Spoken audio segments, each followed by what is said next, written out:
Hello, everyone, and welcome back to another episode of the CoachCon podcast. Today we are up to episode 15, but more importantly than that, we are joined today by Dave Crosland, who is very famous across the UK bodybuilding scene for telling it how it is, no filter, no rubbish, very straight talking to the point. So this is going to be an absolutely fantastic episode, I'm sure. So Dave's an ex-bodybuilder and strength athlete turned to performance-enhancing consultant and educator, certainly a guy that I've learned an awful lot of over the years. He's been very open about the realities of the enhanced side of bodybuilding, the highs, the lows, the dangers, everything in between. So I'm quite sure we're going to learn a fantastic amount today. So Dave, thank you very much for coming on. Thank you for joining me. Problem at all. So, obviously, I've given a very brief kind of introduction about yourself there. So, for those of us that don't know too much about you just yet, how did you first get into bodybuilding? And just tell us a little bit about yourself as well. Usual story, fat kid, big but not strong. Enjoyed the gym. I was never particularly good at sports. I was okay at rugby. But glasses are all over the place. Training was something that I just took to. I enjoyed it, and I was half decent at it. Though I wasn't particularly strong. I was never particularly naturally strong. Trained as a staunch natural for 4 years. Competed as a natural, and then sort of got to the position where I was like, I was always actually a fat kid, so the competing side was difficult. That one show that I did do, but I developed quite a good discipline, and I was lucky enough to train in a gym with a lot of very advanced trainers, so I had a good environment in the sense of developing a strong work ethic around what I did in the gym. Went on gear when I was 19. Didn't really know what I was doing. Was I badly advised? Potentially, yes. I stayed on for 4 years. Never high doses, but I was on, to be honest, very similar to what a lot of people are actually doing now, in where they do these high TRT cruises of 400-500 mg between cycles. But I never really went over a gram. The end result of that was 24 stone, outline of abs, tipped to win the British, and I was dieting for the British. Got introduced to Dorian through a third party, and basically got told through the third party that if I could get in condition, I was to be taken down to Birmingham. And I mean, at this point, all I wanted was pro. I lived, breathed bodybuilding. I was to be taken down to Birmingham, and there was to be a conversation and a meeting with Dorian, which was like, wow, mind-blowing stuff. Now, I'd been nursing a niggle in my left pec for several weeks. Went back into the gym incredibly infused, and subsequently tore my left pec clean off. That, as far as I was concerned, ended any bodybuilding career. Had a lot of other stuff going on in life as well. Fell away from training, stopped using anabolics, and spent the next, God knows how many years, let me think, probably 15 years with low test, and ended up being an incredibly fat individual.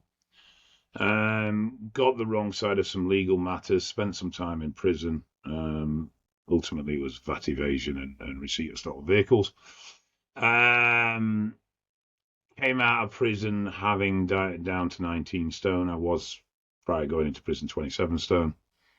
Got back into the gym in prison, came out, and started using again with the intention of going into strongman.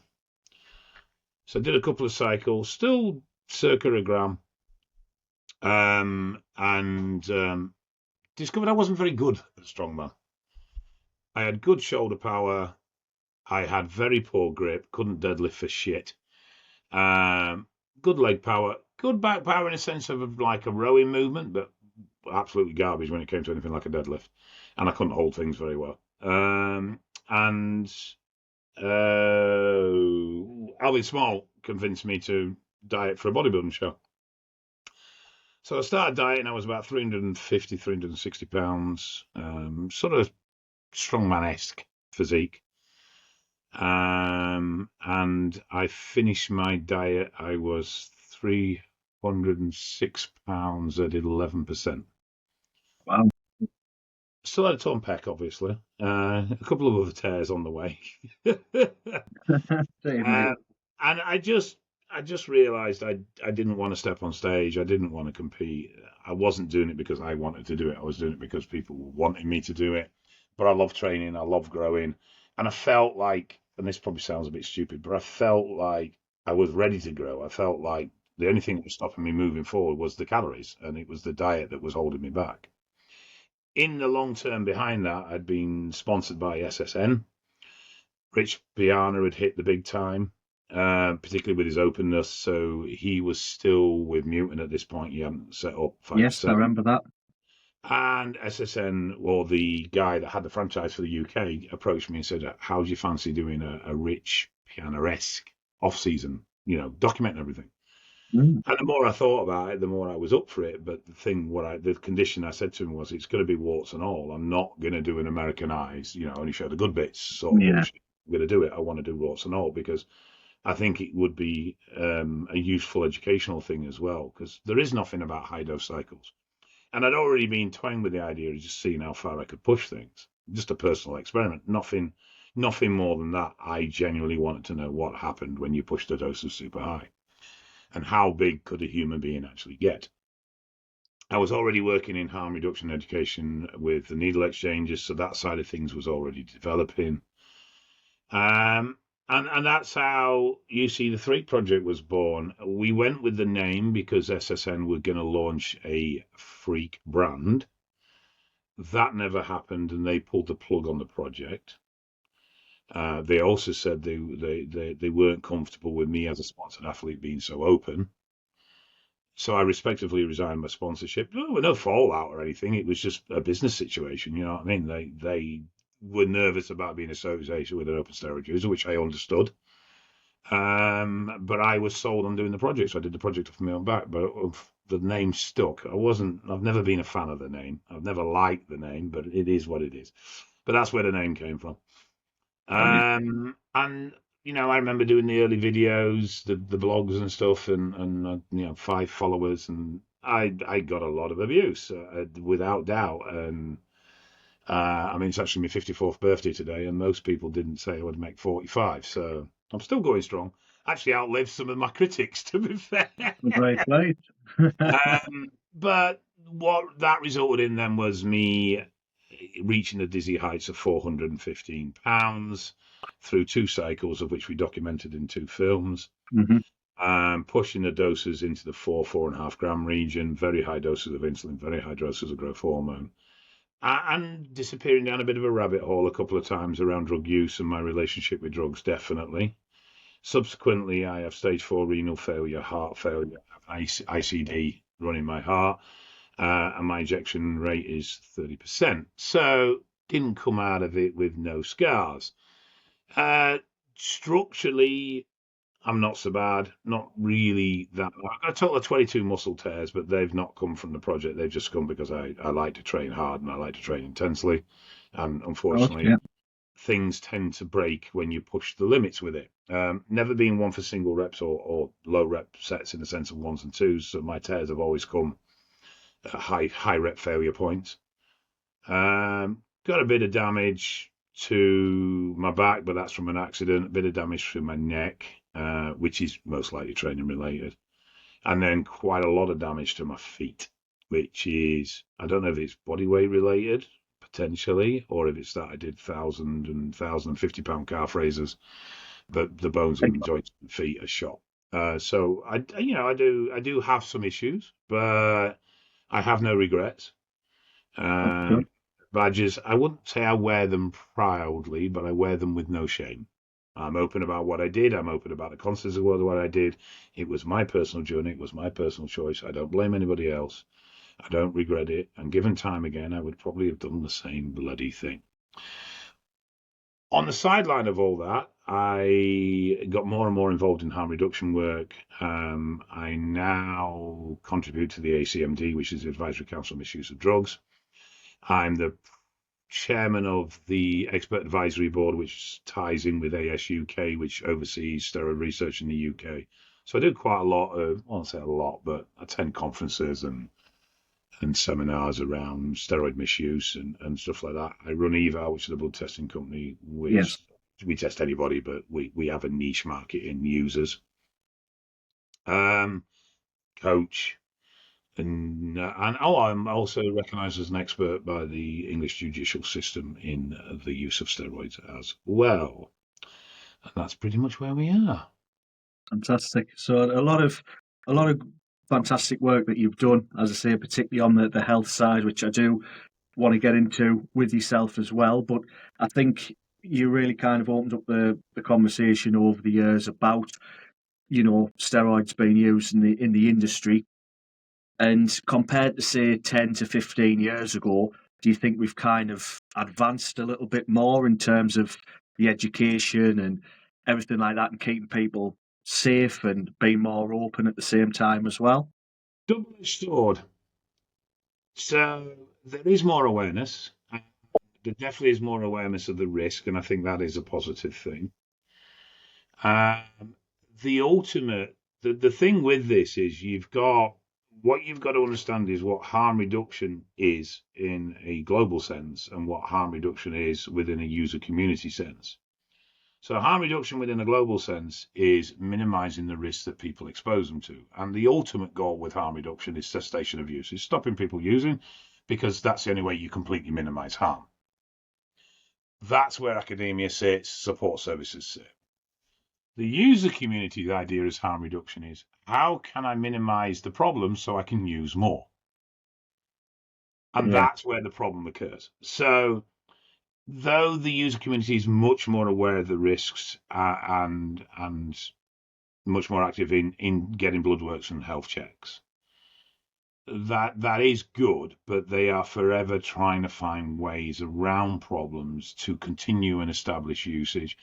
So we had a big shift towards Primo. Primo is the mildest physically impacting of all the steroids, except for one thing, which is HDL adulteration, which in fact is probably one of the worst for. So everybody moved to Primo, but then what they're doing is taking 1.5 grams of Primo, where they would normally have taken 500, 600 megateca, as an example, as an alternative. So, it can be a double-edged sword. I do think people are more aware. And I do think there is, in general, a positive movement towards safer and healthier using. But there is a large bastardization of this as well, in the sense that people will look at blood results and then say, oh, well, that's because you're a user, that's what happens, and sometimes dismiss markers that could actually be leading to something more serious down the line. And the thing is with steroid problems is they're not overnighters. They take years and years and years to develop. So it is a very complex area, particularly when you start getting into mental health aspects around usage and dependency and addiction, which does exist, even though a lot of people will deny that. And it's a very uncomfortable conversation to have with users because nobody wants to look at themselves as being an addict to anything. But yeah, there is more awareness, there is more education, there is more information out there, but at the same time, there is also information overload, which has resulted in more confusion. Yeah. And sometimes some of these drives towards health protocols have actually ended up creating greater risks than they are solving in the first place. Certainly. Yeah, I think if you said as an overview, it's been a positive move, but it's not without its problems. Yes. Well, we can only hope that it kind of keeps getting better. But at one point you touched on, Dave, there was definitely the confusion. I mean, there's a lot going around sort of TikTok, Instagram, people trying this, trying that. Of course, you'll have seen the amount of peptides that people are using as well, which, again, I don't know what you think, but from what I've seen, there's nothing kind of long-term data-wise. It's still like experimental compounds. The steroid community has fashions, it has trends, and this is one thing that people don't actually sometimes fully realise. There will be, and if you look historically back, you'll see it. There will be movements towards certain protocols, certain types of drugs, certain types of management, and then those compounds will either stay in the arsenal of users or they'll go. They stay when they actually genuinely have something to offer. They go when people realise it's just a frigging fad, and actually it wasn't that good anyway. We had a big Yeah. craze towards DMP, fat loss agent. Very good fat loss agent, but quite nasty on the sides. Mm.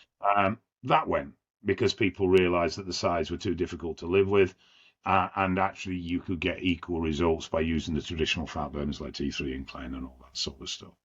We then had a move towards T4 and T3 use year round, particularly if people using growth hormone year round. And we generally thought, and I was included in this, I generally thought that the thyroid was pretty robust. After 3-5 years of those sort of protocols, we're now seeing people with full thyroids. So now we know they're not. So now there's a start to see a slight drift away from year-round T4, T3 use. It's early yet. It's still because there isn't that many people come forward with problems. But I think you'll see that will start to drift over the next couple of years, and it will become more of a back to only being used in fat loss periods rather than as a year-round supplement. So yeah, you will see trends not always driven by good things. There's a massive push towards the new peptides like MOTS, SLU, etc. And you're right, the research on them is infantile. It is low yield. It's generally animal study, which can be great and cannot be. It does vary, element to element. But yeah, it is a mixture, and they are being widespread used. And people are jumping on them just because of the hype rather than a need or a want or any actual, decision making around it. And someone messaged me today about jumping on them as fat loss agents. And I just said, look, you'll get more out of your traditional agents than you will out of them. It's not that they don't work, they do, but they're not going to be as powerful or as effective as what we already know works and have used for the last 30 years. So, and that's what you'll find. You'll find that these compounds will come, some will go, some will stay, and they become an addition to the current arsenal of drugs that we already have. And this happens all the time. There is this massive fashion trend, very often driven by influential people within the user community that are not doing anything wrong, but people then want to emulate their physique, so they emulate their drug protocols. Yes, I would certainly say that I agree with that. There's a lot of reels on Instagram coming through, and it's peptide this, peptide that, but it's all these very strange names of things, and then you try and find some information about them, and there's nothing really. It's you almost just trying to take someone's word for it on the rails front, which I think leads into with these emerging drugs, there's always going to be an element of what does research say? What am I getting as anecdotal feedback? But you've got to be careful where you get your feedback from, because there's plenty of people out there offering feedback that don't really have, how to put this without being insulted, don't really have the intuition or the connection with their own bodies to be able to be accurate about what's occurring to them. You'll get people used to come, oh yeah, I've lost weight with this. Right. So what's happened? Well, I'm leaner. Right. Okay. So what metrics do you have to show you're leaner? Oh, I just feel leaner. Might well be true. That might be perfectly right. But also, are you, or have you just dropped a bit of water? Where's your weight? Where's your body fat percentage? Were you in a calorie deficit anyway? So were you actively dieting? So you would have lost anyway. So it's trying to sift through the anecdotal stuff and get it from people that know what they're talking about and have some level of control over what they're doing, so they can say, you know what, I actually saw a distinct change by using this product. And then there's the old adage that, not all drugs work the same in every person. Drugs have a set action, but variations within individuals can change sensitivities to that. So there's that element as well. I mean, someone who I trust from a point of view of knowing what they experienced tried SLU and said they didn't really get any fat loss agent off it at all. But they did find themselves being brighter, sharper, and generally better. So they found an overall benefit to daily function rather than any particular strong fat loss. Yeah. No, that's interesting. And that's the thing you say as well, like, of course, everyone is different, everyone's going to respond different. Someone might get a ton of side effects. So what you need to understand with drugs is drugs do what they do. That doesn't change. What changes is an individual sensitivity. Testosterone converts to estrogen in a human. Always will, always has done. What will change will be the rate of conversion, which is based around generally that person's body fat or lifestyle, which affects their rate of production of aromatase, which is the enzyme that converts test to estrogen, and their own personal tolerance of estrogen levels. So DECA does the same thing in every person. It's just how sensitive they are to those things. Mm. So drugs' actions are predictable. What's not predictable is a person's reaction to those actions. But if you know the actions, then you know what you're looking for in the individual to see if they are responding to those actions or not. I can take DECA at 2-3 gram and have no freaking issues with it whatsoever. I know people that you take 300 milligrams and they're depressed and sat in a corner thinking, I can't live, why is life carrying on? So, and that's because of its action within dopamine within the brain, or dopamine transport proteins to be exact. So you know, it's DECA's still doing the same thing. It's just the individual tolerances that have changed.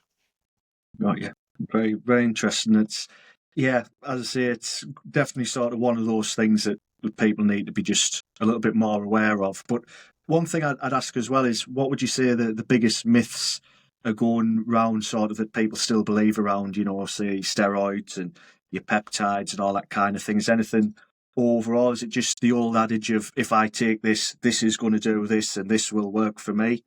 So I think one of the things is steroids don't particularly create growth. So they do have some actions. So if you gave someone who didn't exercise, you gave them some steroids, there would be a slight increase in muscular growth, but it wouldn't be huge and it wouldn't be sustained. So they might put 2-3 pounds of muscle on. That'd be the end of it. The thing that stimulates growth is training, is exercise. But steroids make you stronger. They increase contractile proteins. So they do make you stronger. They increase aggression. Yes, steroids do make you angry. Even though we fought against it for years, it is actually true. Doesn't make you a raving lunatic, but it does increase aggression. So therefore, you're going to be more focused in the gym. It increases focus and neuron activity in the brain as well. And they increase protein synthesis. So you're going to recover quicker. They help with the donation of satellite cells. So there's quite a few factors that steroids do, but you need the training. Now, if someone trains, and steroids will make poor training more effective. So you can have someone that's not making a great deal of progress because their training is poor. They go on steroids, they grow. They come off steroids, though, and then they regress because the training's poor. The foundation's wrong. So ultimately, if you want the most out of your steroids, the best thing you can do is invest some time and energy in learning how to train. And everyone will go, I know how to train. But do you?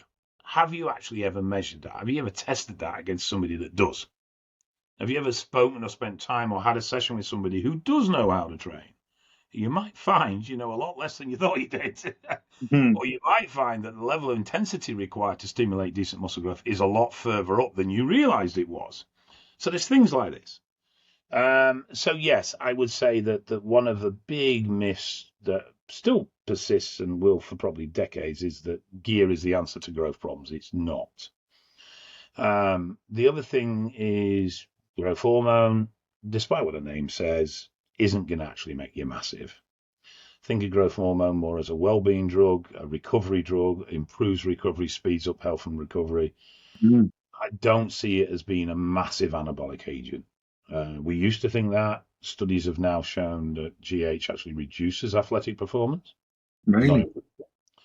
But it's definitely one, whereas the industry is very much of an excessive industry, you know, more is always better. Things like insulin growth hormone are drugs that actually work better in smaller amounts, timed in the right places. Other myths, I mean, there's a lot of steroids that people think are fat loss agents. Steroids are not fat loss agents.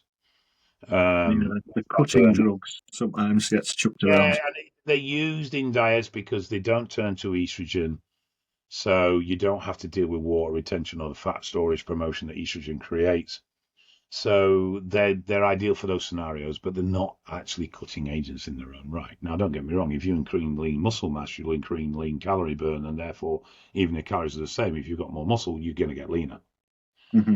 but they don't themselves actually cause fat loss. There is some mild secondary, tertiary actions in some cases, but again, it's like if I want to lose fat and I want a drug to help that, look at fat burning drugs, or poor terminology, look at fat loss agents Mm.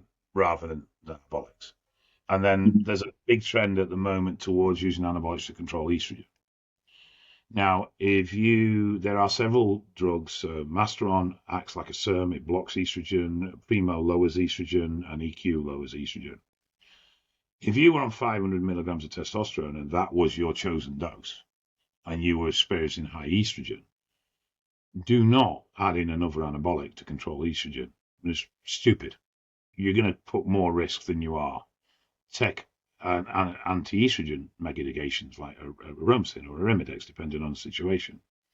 There is a big hate against those compounds. Oh, they're really unhealthy. They're not as fucking unhealthy as doubling your anabolic load. So yeah, I mean, there's different stuff every fucking week. That people believe. It's like drugs don't cause problems. What causes problems is your inability to control the effect of those drugs. Yes. Now, that could be due to a lack of knowledge, or it could be due to a lack, or should I say, a hypersensitivity to that effect. But the drugs always do the same thing. Going back to that tolerance thing, once you understand that, then you should be able to a large extent manage those drugs. Having said that, some drugs are harder to manage or more complex to manage because they have multifaceted problems. And in those scenarios, they may not be the drug for you if you are inexperienced. So there's that element as well. You don't drive a fucking Ferrari when you first pass your test, do you? No. Well, definitely not in an aggressive manner. You know what I mean? You start something slower and gain your skill. Certainly. And just kind of moving on to the health and longevity bloodwork side of things, which of course you're pioneering in a sense with obviously the eval and everything like that. Something that I see a lot in gyms, I'm sure you have as well. Like a lot of people still avoid getting the blood work done and the blood analysis. Is there sort of a reason that you think people avoid getting that done? Money, fear, having to face the reaction or the reality that they may have to stop what they're doing or change what they're doing. Often sometimes it's just, well, I feel fine. Why am I spending the money? Because blood testing isn't cheap, and they look at it as being an expense that's unnecessary, or they look at it as being an expense that they could actually spend that money on anabolics with, which is something that I've heard a few times. One is they don't understand the results anyway. Another factor is they don't want to know because they don't want to have to face a potential decision. I know people that have had severe heart problems that cannot stop using anabolics because they're so scared of their identity is so enwrapped now with their physique, and their physique is enwrapped in their mental state with the drug use. So if I stop drugs, I lose my physique. If I lose my physique, I lose my identity. And that's a real problem. So when it comes to someone's health as well, is there any, say, perhaps top 3 markers you look at when someone's enhanced? So the areas that you need to be concerned with are FBC, full blood count, particularly your reds, and particularly, now this is where a lot of people go wrong, hemoglobin, red blood cells, and hematocrit. A lot of people look at hematocrit only. Hematocrit will elevate with dehydration. Hematocrit is not a measurement of a substance. It's a measurement of how much volume, how much material you have in a given volume. If you are dehydrated, that concentration of material increases. Hemoglobin is a measurement of blood thickness because it's actual material. You're measuring how much heme there is in the blood. More heme, thicker blood. So that's one area. All anabolics increase blood thickness. EQ and oxymethylone are particularly good at it, but all drugs do it to an extent. So that's one thing. The next thing I'd say would be lipids value. All anabolics lower HDL. Some anabolics increase LDL. There's a lot of argument around cholesterol, both medically and within this industry. But in a very quick layman's terms, we need cholesterol. Our body uses cholesterol. It's important for us. HDL takes cholesterol out of the bloodstream, puts it in the liver gets rid of it. LDL takes cholesterol out of the liver, where most of it's produced, and puts it in the bloodstream. So they're transports. Low HDL, normal LDL, you're going to have higher circulating levels of cholesterol. This can oxidize, form plaque on the arterial wall, or it can reduce oxygenation of the blood. Low HDL, high LDL, obviously this is signified even more.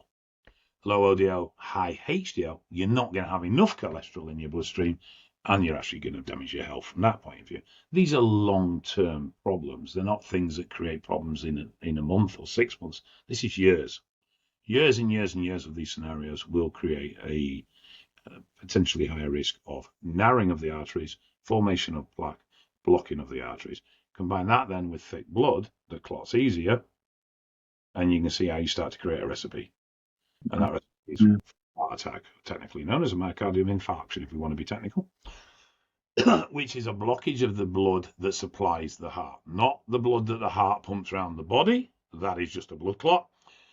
It's the blood that supplies the heart, which basically feeds the heart and allows the heart to work. You block that supply, your heart is starved, it damages, and that's what a heart attack is. And then the last section would depend. So the internal organs that are at risk, predominantly kidneys, liver not so much. Liver can get stressed, but it's quite a unique organ, amazingly resilient and pretty much capable of bouncing back from a lot of things. So liver problems around anabolic use are not common unless someone has really, really taken the piss, whereas kidney problems are much more common. That can come directly from drugs like Tren, but also indirectly through thick blood, blood pressure, things like that haven't been controlled. And also physical mass puts more strain on the kidneys as well. And then the other area, which I know we only said 3, but the other area is prostate, particularly in a male. Right. Yes. For a female, if we go the other way, it's ovarian cancer. And that's if a female runs elevated testosterone levels, which plenty of girls do, because of this PEP test craze, which is basically just a way of excusing using testosterone.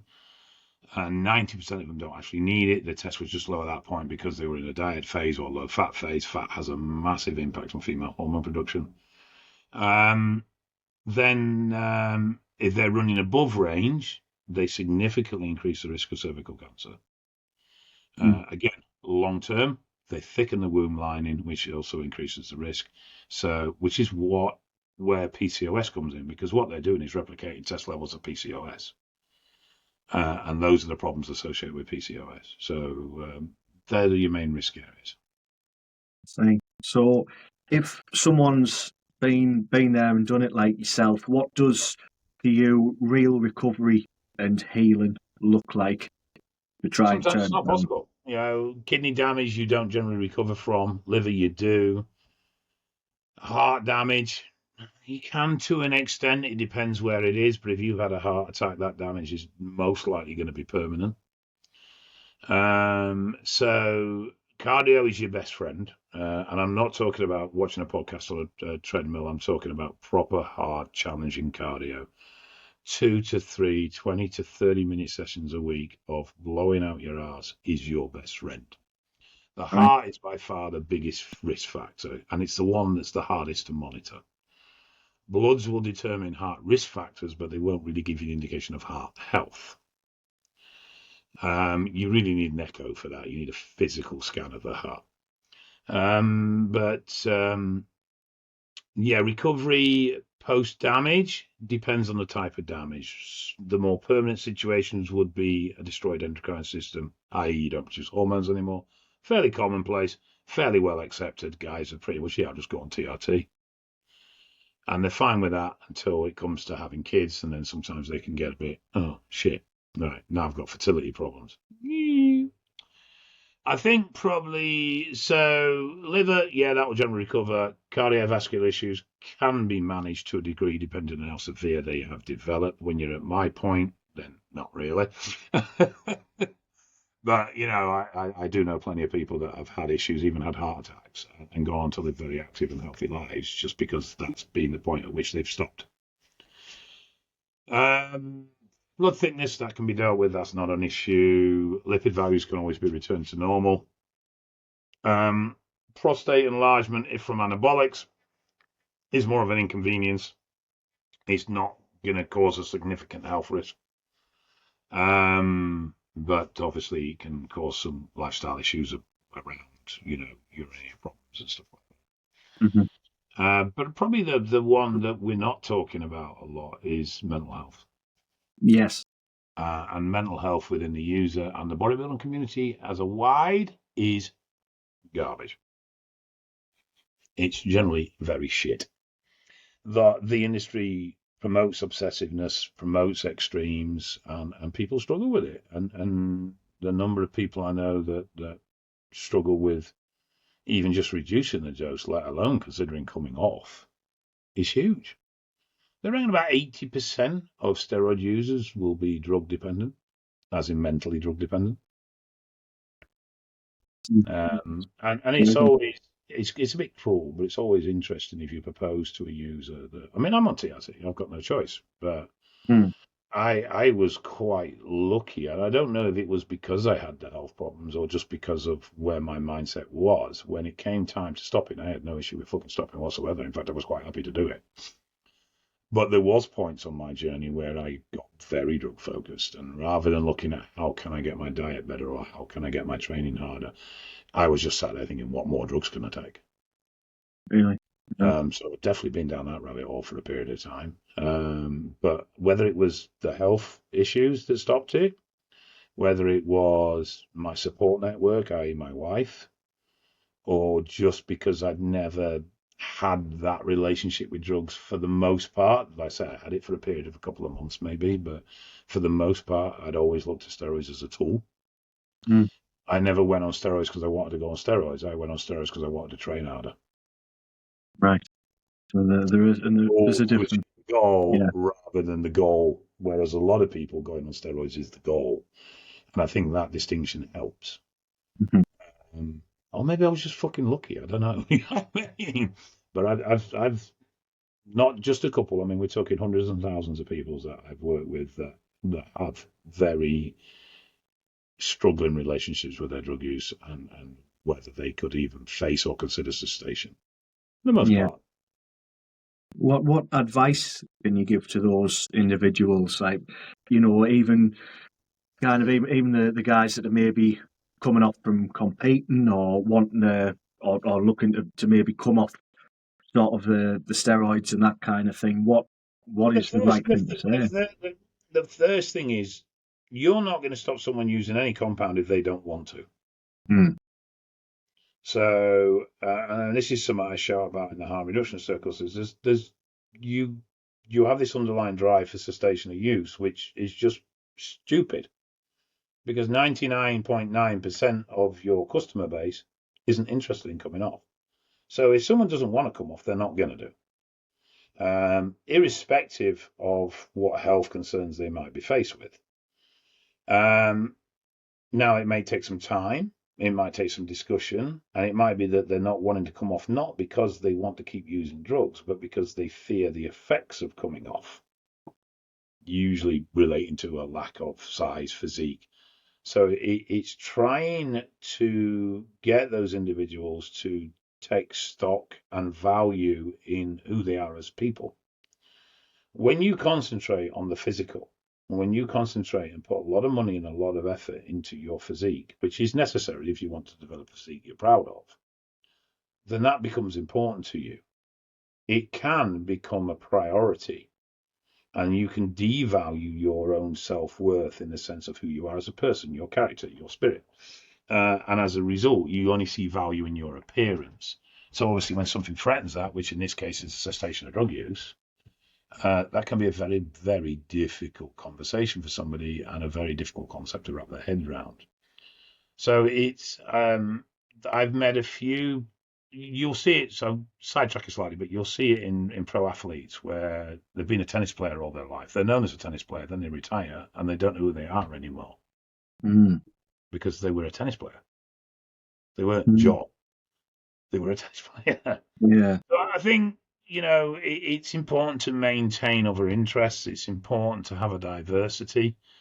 But then there's a conflict then with the industry in general, because it's all about super hyper focus, super high dedication, robotic approach to what you do.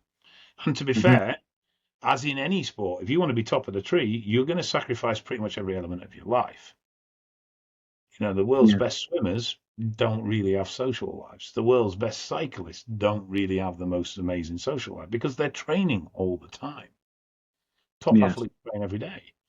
So, and their whole life is geared around becoming the best at what they do. So, this is no different to that. The only difference in this is we have this big drug element,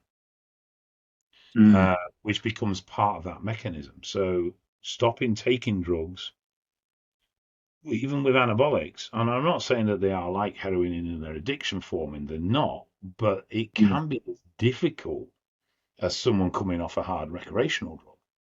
Different challenges, but the same basic concept that they don't feel they are a person or can exist without that in their lives. And we see a lot more of that than you'd think. And if anyone watching this thinks, oh, that's not me, bollocks, all right, well, just propose the question to yourself. Right, I'm going to stop using gear. And if you start coming up with, but then I don't want to because I want to do this, or I want to do that, or I want to do the other. All right, well, then just start exploring those excuses as to what's behind those excuses. It's difficult to be like self-analytical like that, but if you start questioning your choices and challenging yourself and finding that you're coming up with excuses, then you may not have the best relationship. And that goes for anything. If there's something in your life that you can't do without, particularly a material thing like a drug or a substance, then the chances are your relationship with that thing is not healthy.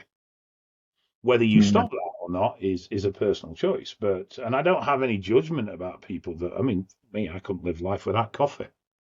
No chance. No, I'm miserable as well. I genuinely enjoy my coffee. Do I have a healthy relationship? No. Do I, bollocks? No, not at all. Not in the slightest.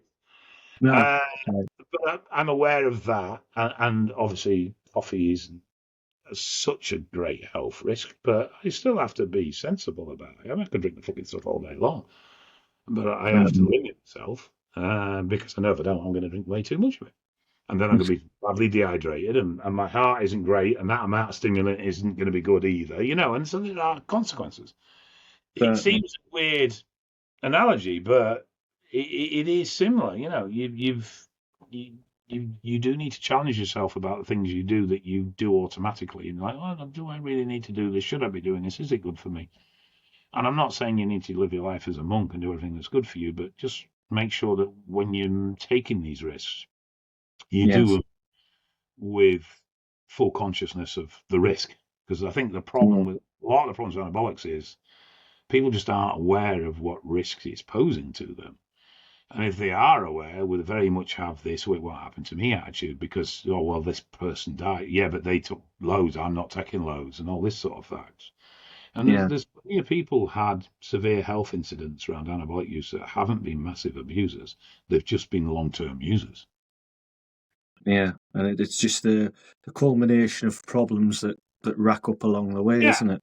And it might sound a bit ironic that I'm going on about this, but it's like, well, no, if you want to take gear all your life and you're happy to do so, and you have a heart attack as a byproduct of that, and you accept that, crack on. Not got an issue. But are you willing to accept the potential? And not even, I don't know, a guy 73, used gear for 50 odd years, fit as a fucking butcher's dog, amazing physique, great guy. So it's not all doom and gloom. But you have to accept the potential problems.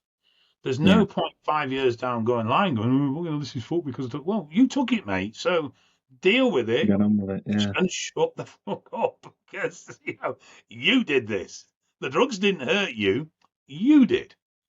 Be it to a lack of knowledge or a lack of understanding, granted, but you did. So just educate, make an informed decision, and then that way, if the worst does happen to happen, then you were prepared for it and you knew it were coming. I mean, I didn't particularly know my health problems were coming, but I knew there was a potential for them. Yes. And just on the flip side, what sort of message would you give to, say, any of the younger lads thinking about jumping on? Because I think a lot of this stuff now is very accessible for people to get a hold of, and the temptations. Get your training and diet nailed. If you think it is, then go to someone who you know has a good physique who train ours and ask to train with them just as a benchmark. So learn training. That is actually the craft and skill within this, is training. Learn training. Dedicate yourself to learning every possible training technique and experiencing every level of intensity that you can do. Learn your craft. No issue with you going on anabolics. Start small, minimum needed, build over time, and educate yourself on what the drugs do. Yes. The risks you're posing yourself at, and then check for those risks on a regular basis. Got no issue with people using anabolics at all. And I've got no issue with people abusing anabolics as long as their acceptance of what comes if things go wrong. Will they go wrong? Not necessarily. They might do, they might not. Yeah. I mean, I think one of the issues leading to my problems was that I never got side effects. Yeah. So, well, not really. I mean, I got some skin problems at some point, but that was due to a load of painkillers from a trapped nerve. But I never really got side effects, so I didn't get warning signs. I didn't get any indication that things were going south at a rapid rate until they actually More went. internal. Yeah, so, feeling great on antibiotics is nice because you're not dealing with everyday problems, but it doesn't necessarily mean they're not affecting you. So once you're aware of the risk areas, just monitor them. That's fair enough. Just try and maintain a healthy relationship, which cannot always be easy, but always have in the back of your mind, this can't go on forever. I'm going to have to stop at some point. Now, the most likelihood is you're going to have to come down to TRT, but then we'll come down to TRT, come down to a proper testosterone replacement therapy dose, not 300 milligrams a test a week, because that's a small cycle. And I think that's the other aspects as well. You've got to be disciplined in that TRT is a medication and should be treated as such, and anything above that is not TRT. Call it what you bloody want, but it is not, and it has consequences. I am dead against, and I'm quite well known for it on my podcast, as having an issue with TRT plus as a terminology. Mm. It's not that I've got any issue with someone running 300-400 meg a week if they want to year round. I've got an issue with calling it TRT. Mm-hmm. It then gives the impression that it's safe and that it's standard and that it's a baseline. It's not. Anything that takes you out of range is excessive, and as a result, opens up an increased risk protocol. That risk might be only slight, but it's still increased. And that's what I've got an issue with, is if you label things as being testosterone replacement therapy, then that's what they should be. If you're bastardizing that, then it is no longer that thing. One beer is one beer, not six. And as a result, one beer, we're good. I go home, Mrs. doesn't beat the crap out of me. 6, I go home, I get a slap for being pissed. And that's the same with the drugs. You know what I mean? You've got to be disciplined with TRT. It is what it is. Don't try and make it into something it's not, and don't try and make a dosing that takes you out of range into something it's not as well. It's still taking you out of range, and therefore it's still taking you into the risk areas. Be it much longer than a cycle. Certainly. So, just to kind of wrap this up a little bit, because obviously I want you to enjoy your birthday, not as much as I'd love to spend the whole day with you, Dave. We said we'd do our best to keep it under an hour. So just a little bit of a quick fire section just before we wrap this up. So, is there one supplement that's actually worth it for health, would you say? Cardio. Brilliant. It's unpopular because it requires effort and it's not a tablet. The single thing you can do is cardio. Proper hard cardio. It's a single thing. It's the one thing that I didn't do. It's the one thing that I neglected massively. And if there was anything I would change, it would be the addition of proper cardio. Fabulous. What's the most overhyped drug or PED in bodybuilding at the moment, would you say, if Primo. you had to? Got you. That's when the cost alone is one thing, isn't it? It has a use, but it's not this amazing drug. You know, it's got a low anabolic profile. It's got a low androgenic profile. It's not the most effective. Now, all steroids will ultimately tap out at the same level of muscular support for development. But what changes is the dose. Mm. So whereas, you might find that the upper limit of effective dose of DECA is, say, a gram. Yes. The equivalent Primo might be 2.5. So, but they'll all get to a point where the muscular advancement is leveled, but they just do it at different doses. But yeah, Primo, it's a fine drug. It's a very well developed drug. It's a very technical drug, actually. And it's the last really of other steroids that were developed and had the most development of any. But it's not this cure-all for everything. No. And I like to liken steroids as tools. Now, if you imagine that muscle growth is a nail, and I'm trying to knock into a wall, and I've got a hammer, and I've got a screwdriver, and I've got a big spanner. Now, all those tools will knock that nail in. If I use the hammer, it's going to require, if I use the screwdriver handle, it's going to require lots and lots and lots of hits, but eventually it's going to go in. If I use the spanner, it's going to get it in, but I've run a risk of hitting the wall and doing damage. Or I use the hammer, and it's the right tool for the job. And this is how you need to look at steroids. You pick the right drug for the job at hand. So if I want to get massive, my hammer's Test and DECA, my spanner's Tren, and my screwdriver's Primo. If I'm getting lean, then my hammer's Primo in this scenario. Okay, and obviously DECA's the spanner. Yeah. And so this is how it changes. There's the right tool for the right job, which means the right drug for the right job, which means understanding how the drugs work, understanding the application you're putting into, and understanding the individual that they're going into. And this is both their health, but also their ability to conform. If you use a complex drug that requires a lot of management, is this individual capable of delivering that management? If they're not, then we ain't putting them on it. Yes. Makes sense. So what I'll ask is, what's next for yourself and your work with Eval and education? I'm going to have a rest and die. Well, I'd rather you didn't die, Dave. Just not. No, I just said I think it'd be nice and peaceful. Give us a few more birthdays yet. Eval, we will continue as it is. We have recently expanded the testing available by moving to Randox. There's been quite a lot of teething problems, so immediately I want to settle them down. We're going to be bringing in postal kits, but they will be blood drawn only. We will not do finger prick because quality sample garbage. I'm reluctant to even bring the blood drawn in because I don't like not being in control of the sample, because we can then ensure the sample's cared for correctly, because samples get damaged very easily. Yeah. But we get asked a lot for it, so we are going to eventually do it. From me personally, same usual stuff really. Coaching, still running my courses, still doing the podcast. I don't think anything's going to really change there.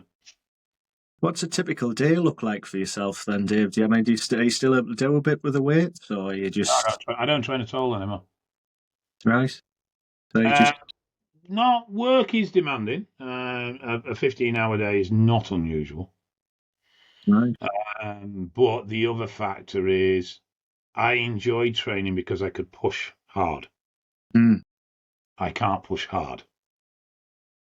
Yes. So I don't enjoy training. I see. So I don't do it. Fair enough.